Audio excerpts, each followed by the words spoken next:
You probably noticed March. March was hot. Well, they got the records, and they broke all records for heat in the United States. I noticed it. You are so perceptive. Huh? Brilliant. Brilliant, brilliant. The hottest on record, March. Unbelievable. It was very pleasant. Well, we want to tell you one of the most important stories in the world, but it gets very little coverage here in this great land of ours. Muslims are persecuting Christians throughout the birthplace of Christianity, the Middle East. But there is still a haven for Christians in that part of the world. Eric Stakelbeck has the story. Before Islam's prophet Muhammad died in the 7th century, he declared that no two religions could coexist on the Arabian Peninsula, meaning Islam must reign supreme in the region. Muslim leaders there today take Muhammad's words seriously. Saudi Arabia's Grand Mufti recently issued a fatwa, or religious ruling, that all churches on the Arabian Peninsula must be destroyed. It was a stunning statement by Saudi Arabia's top religious authority, yet it received little attention in the mainstream press, and the Obama administration has yet to comment. He is giving license to the destruction of churches, by the way, at a time when churches are being burnt in Egypt, Nigeria, Iraq, Pakistan, Indonesia, country after country, sometimes with the worshipers inside them. Cliff May is president of the Foundation for the Defense of Democracies in Washington. He says the Saudi Mufti's statements are part of a troubling pattern. What we have right now, and this is, I think, one of the biggest stories taking place in the world that most of the media are refusing to cover, is increasing and widespread persecution and cleansing of Christians throughout the so-called Muslim world. Middle East expert Raymond Ibrahim recently wrote that in the month of February alone, churches and Christian monasteries were attacked or destroyed in 9 different Muslim countries. During that same time frame, Ibrahim noted, dozens of Christians were murdered, beaten, or harassed across the Muslim world, and those were just the incidents that were reported. The so-called Arab Spring, which has seen radical Islamists like the Muslim Brotherhood rise to power, has only made things more difficult for the region's Christians. Everywhere, that is, except in Israel. Israel's Christian population will always be free to practice their faith. That's the only place in the Middle East where Christians are fully free to practice their faith. While Christians are fleeing the Muslim Middle East in droves, their numbers have increased by 1,000% in Israel since the nation's refounding in 1948. Christians are in every aspect, every realm of Israeli society. They're in the Knesset, they're on our Supreme Court, they're in academia. Israel's ambassador to the United States, Michael Urin, told CBN News that Arab Christians living in the Jewish state are among the most educated and prosperous in the Middle East, and all Christians, citizens and tourists alike, have free access to their holy sites. And we protect them. Several years ago, there was an attempt to build a mosque in Nazareth right over the Church of the Annunciation. And Israel intervened and stopped that from happening. Things aren't always perfect. Jewish believers in Jesus have experienced some difficulties over the years. Yet Israel's overall acceptance of Christians is a sharp contrast to the Palestinian-controlled areas of Gaza and the West Bank, where Christians are frequently persecuted and even killed. Eric Stakelbeck, CBN News.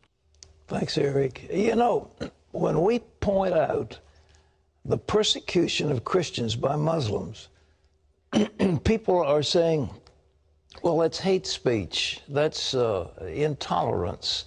You're intolerant. Well, is it intolerance to tell about murder? These people being murdered? And at the same time, we can congratulate our Jewish friends and our Israelis for their sense of tolerance and fairness that are evidenced in the state of Israel. That's the news. You ask, why doesn't the so-called mainstream report it? Where are the AP guys? Are they asleep? Are they been paid off? They don't report these things? Are they afraid of having the Muslims turn on them and ban them? Well, we'll tell you the truth, because the truth is what will set you free.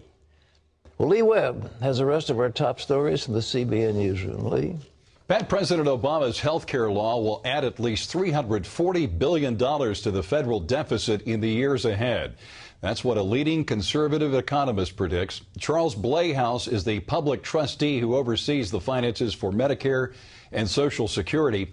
He says federal accounting practices have hidden the true cost of the health care law. The president had promised that the law would cut the deficit, but the nonpartisan Congressional Budget Office has also projected that it will add at least $210 billion to the deficit from now until 2021, Pat. You know, once again, there's a Pinocchio moment for our esteemed president.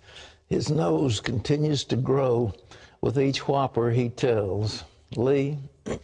President Obama is pushing Congress to raise taxes on millionaires again. He's supporting the so-called Buffett rule. The president says the wealthy should not pay taxes at a lower rate than the middle class. The plan has little chance of passing Congress, but Senate Democrats say it shows the need for economic fairness. Republicans point out that Obama's proposal would only bring in $47 billion through 2022, compared to federal deficits expected to hit $7 trillion during those years. Investors are looking for stocks to bounce back. They fell Monday on the heels of a disappointing jobs report. The U.S. economy created only 120,000 jobs in March. That's about half of what was reported in previous months. Some economists blame the weather. They say the unseasonably warm temperatures caused companies to hire workers earlier than usual. But others believe it's a sign the job market is weakening. They point out several major concerns, including that the economy hasn't been growing fast enough to sustain strong job growth.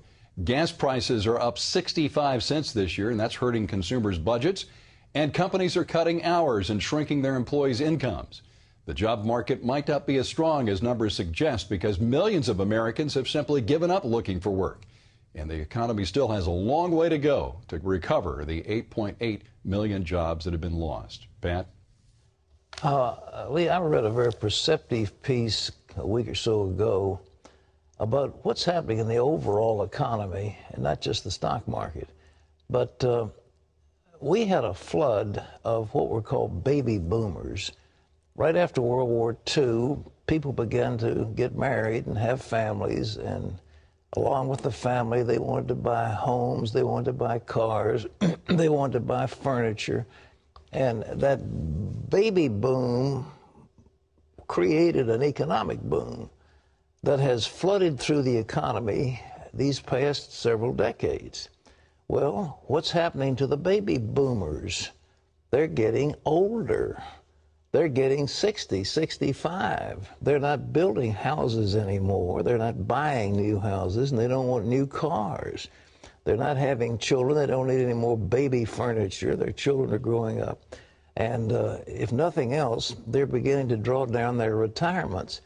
But that huge flood of economic activity is now diminishing. So what's that going to mean? It's going to mean a downturn in our economy for the next maybe 20 years. So get used to it. It's happening, so don't wring your hands and say, oop, the stock market just went down a little bit. Well, the stock market is going to be depressed for quite some while. I just don't see a major stock market boom in the offing. And I may be wrong, but I just pass that on for what it's worth. Lee? Pat, now turning overseas, North Korea plans to launch a satellite in the next few days. North Korean leaders deny it's a cover for a missile test, but the launch is renewing concerns about the communist nation's nuclear missile plans. The event is timed for the 100th birthday of North Korea's founder, Kim Il-sung, and now satellite images suggest the North is digging a new underground tunnel for another test on a nuclear bomb. Meanwhile, a committee for human rights in North Korea says satellite images also show more than 150,000 North Koreans are imprisoned in a Soviet-style hidden gulag. The U.S. Navy is sending now a second aircraft carrier to the Persian Gulf. The warships will patrol strategic oil routes that Iran has threatened to block in the past. They will also support the U.S. mission in Afghanistan and take part in anti-piracy efforts there. It's only the fourth time the U.S. has deployed two carriers to the region at the same time. This is the USS Enterprise and its battle group that's going this time, Pat. It sounds very noble, but if the Iranians get a whole bunch of those little teeny boats and like little swarms, they can swarm an aircraft carrier. They've got, what is those Exocet missiles? They've got those surface skimming missiles that can hit under the hull of a aircraft carrier. And wouldn't it be a tragedy to have two of our noble aircraft carriers in that small, confined space in that Persian Gulf, and to have them both sunk? It could happen. It's very dangerous. They don't have maneuvering room out there. And the Iranians have, you know, suicide like the kamikazes the Japanese used during World War II. So whether they have time enough for an Aegis cruiser to spot what's coming and see these little things darting across the water remains to be seen. But our carriers are very vulnerable in that tightly confined space. Lee? Pat, related to that, the U.S. and its European allies are warning Iran to shut down its nuclear program. Iranian officials say maybe, but some analysts believe they're simply stalling. Ephraim Graham has that story. As a new round of high-stakes talks begins, the U.S. and its allies plan to give Iran a final warning to shut down its nuclear facility deep in an Iranian mountain. The time is short. Iran must act with the seriousness and sense of urgency that this moment demands. Iran has signaled it might be willing to eventually stop producing its most highly enriched uranium, but would not totally abandon its ability to make nuclear fuel.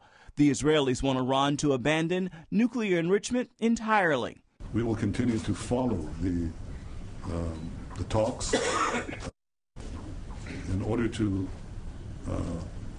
ensure that Iran doesn't use the talks just to gain time, or even worse, to gain time and deceive the world. Unless there is a diplomatic deal, and nothing is going to stop the opponents of this program from pushing for confrontation with Iran, particularly the Israelis. Hundreds of drone and satellite flights over Iran the past 3 years have provided detailed intelligence of an underground facility, access through tunnels. The intelligence suggests Iran has not taken the step to assemble a bomb, information the U.S. hopes will stop Israel from launching a preemptive strike.